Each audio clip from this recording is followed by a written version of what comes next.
আজকে যে শহীদের মাতা বলেছেন যে বিপ্লব যেন ব্যর্থ না হয়, আমি তাকে বলতে চাই বিপ্লব ব্যর্থ হয় নাই। বিপ্লব কখনো ব্যর্থ হয় না। যে বিপ্লব আপাত দৃষ্টিতে মনে হয় ব্যর্থ হয়েছে, সেটাও ব্যর্থ বিপ্লব হয় না। বিপ্লব একটা ধারাবাহিক প্রক্রিয়া। আর এই বিপ্লবে আমি শহীদের মাকে বলছি, আপনার ছেলে জীবন দিয়ে এই বিপ্লব সার্থক করে দিয়ে গেছে। কাজেই তাকে ভুলে যাওয়ার কোনো শক্তি নাই। এবং আমরা যতদিন জীবিত আছি, তোমরা যতদিন জীবিত আছো, শহীদ জুলাই শহীদদের ভুলিয়ে দেবে এই সাধ্যকার। এই বিশ্বাস আমার আছে তোমাদের উপরে, যে তোমাদের প্রজন্ম যতদিন থাকবে জুলাই শহীদদের জাতি ভুলতে পারবে না, তোমরা ভুলতে দেবে না। তো আজকে এই যে ফ্যাসিবাদের দোসররা আজকে যে স্পর্ধা দেখাচ্ছে, এটা কি করে পারলো? বিপ্লবীদের ভুলের জন্য পারলো। এবং প্রথম ভুলটা কি ছিল? প্রথম ভুলটা ছিল বিপ্লবীদের কয়েকজনের সরকারে যাওয়াটা প্রথম ভুল ছিল। এই কথাটা তোমাদেরকে আমি মনে করি পাবলিকলি আজ পর্যন্ত কেউ বলে নাই। আমি আজকে এখান থেকে পাবলিকলি বলে যাচ্ছি, প্রথম ভুল ছিল কয়েকজনের তোমাদের সরকারে যাওয়া। বিপ্লবের কতগুলো নিয়ম আছে। বিপ্লবীরা যখন বিপ্লব করে, হয় সকলে মিলে সরকারে যাবে, তারা সরকার গঠন করবে, যেটা কিউবার বিপ্লবে হয়েছিল।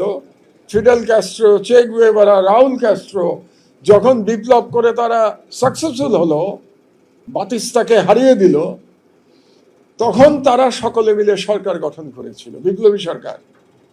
কিন্তু কয়েকজন মিলে এক ধরনের এস্টাবলিশমেন্টের সরকারে যোগদান করে নাই। কাজেই এই যে তিনজনের সরকারে যোগদান করার যে সিদ্ধান্ত, এটা ভুল ছিল। আমি মনে করি সরকার ইউনূস সাহেবের সিলেকশন ওয়াজ পারফেক্ট। সত্য কথা এটা। ইউনূস সাহেব সম্পর্কে নানা রকম বক্তব্য থাকতে পারে। আমার নিজেরই ইউনূস সাহেবের সকল কর্মকাণ্ড, সকল বক্তব্য আমি সমর্থন করি না। কিন্তু ওই মুহূর্তে ইউনূস সাহেব ছাড়া আমাদের সামনে বিকল্প কেউ ছিল না সরকার পরিচালনা করবার জন্য। এবং সেই হিসেবে তোমাদের বিপ্লবীদের সিলেকশন ওয়াজ পারফেক্টলি রাইট, 100% সঠিক। তোমাদের উচিত ছিল বাইরে থেকে বিপ্লবের দর্শন তৈরি করা, বিপ্লবী দল তৈরি করা, ক্ষমতার বাইরে থেকে। কারণ ক্ষমতার ভিতরে গেলে একটা দায়িত্ব চলে আসে।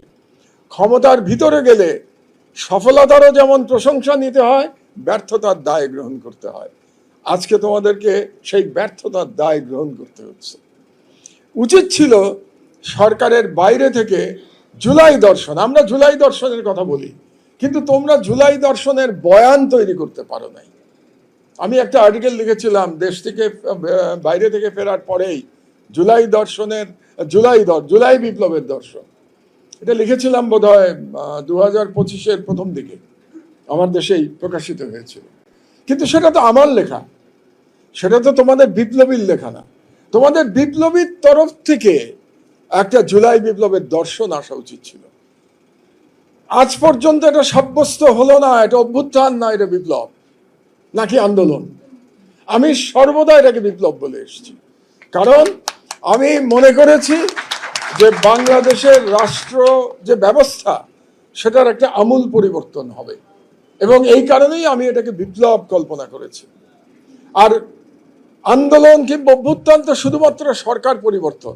আমার দৃষ্টিতে জুলাই শুধুমাত্র সরকার পরিবর্তনের আন্দোলন ছিল না। জুলাই বাংলাদেশের রাষ্ট্র ব্যবস্থা পরিবর্তনের আন্দোলন ছিল, সেটার বিপ্লব ছিল। এই জন্যে জুলাই বিপ্লব। এবং আমার নজরে বিপ্লব চলমান।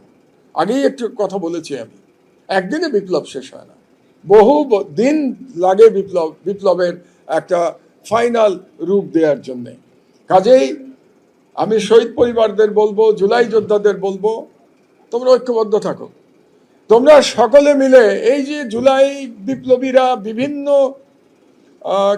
বিভিন্ন নামে বিভক্ত, সবাইকে এক ছাতার তলে আসা উচিত। জুলাই বিপ্লবের ছাতার তলে প্রত্যেকের আসা উচিত। যারা যারা ছিল প্রত্যেকের আসা উচিত। পার্লামেন্টারি সিস্টেমে অবশ্যই সরকারি দল বিরোধী দল থাকবে, কিন্তু জুলাই বিপ্লবের ক্ষেত্রে সবার ইউনাইটেড থাকা উচিত ছিল। দুর্ভাগ্যক্রমে এটা হয়ে ওঠে নাই, এটা জাতির জন্য দুর্ভাগ্য। কিন্তু তাই বলে সবকিছু শেষ হয়ে যায় না, এখনো সময় আছে, আমরা এখনো ইউনাইটেড হতে পারি। জুলাই বিপ্লবের কয়েকটা ইউনিক ব্যাপার ছিল। এক নম্বর ছিল এটা একটা নিরস্ত্র বিপ্লব ছিল। নিরস্ত্র ছেলেমেয়েরা আবু সাইদদের মতো দুই হাত প্রসারিত করে সরকারের সকল রকম গুন্ডামির বিরুদ্ধে তারা দাঁড়িয়েছে, সরকারের বর্বরতার বিরুদ্ধে তারা দাঁড়িয়েছে। নিরস্ত্র ছেলেমেয়েরা, পৃথিবীতে এর কোনো দ্বিতীয় উদাহরণ নাই। দ্বিতীয়টা, এই বিপ্লব ঘরের বিপ্লব ছিল, ছেলেমেয়েরা নিজেরা বিপ্লব করেছে, কোনো বিদেশি শক্তি এই বিপ্লবে কোনো ভূমিকা পালন করে নাই। এবং এটা আমাদের জন্য সৌভাগ্য।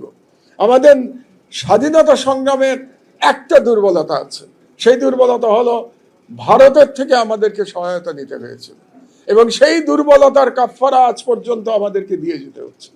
এবং ভারতীয়রা কখনো ভোলে না যে তারা মুক্তিযুদ্ধে আমাদেরকে সহায়তা করেছিল। এই যে প্রিয়াঙ্কা গান্ধী কদিন আগে সে বলেছে পার্লামেন্টে দাঁড়িয়ে যে আমরা পাকিস্তানকে ভাগ করে দিয়েছিলাম। তার মানে প্রিয়াঙ্কা গান্ধী এবং তার দাদির কথা বলছে, ইন্দিরা গান্ধীর কথা, যে তিনি পাকিস্তানকে দুই ভাগ করেছিলেন। অর্থাৎ আমাদের মুক্তিযুদ্ধকে তারা স্বীকার করে না। তারা বলতে চায় এটা পাকিস্তান এবং ভারতের একটা লড়াই ছিল, সেই লড়াইতে ভারত জয়লাভ করেছে এবং পাকিস্তান পরাজিত হয়ে দুই ভাগ হয়ে গেছে। তো এই যে বয়ান, এটাই হচ্ছে আমাদের মুক্তিযুদ্ধের দুর্বলতা, যেটা আজ পর্যন্ত আমাদের বয়ে বেড়াতে হচ্ছে। আবারও তোমাদেরকে সালাম জানাই।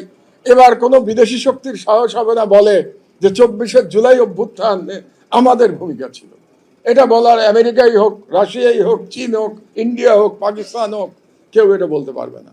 সো এটা আর একটা ইউনিক দিক ছিল।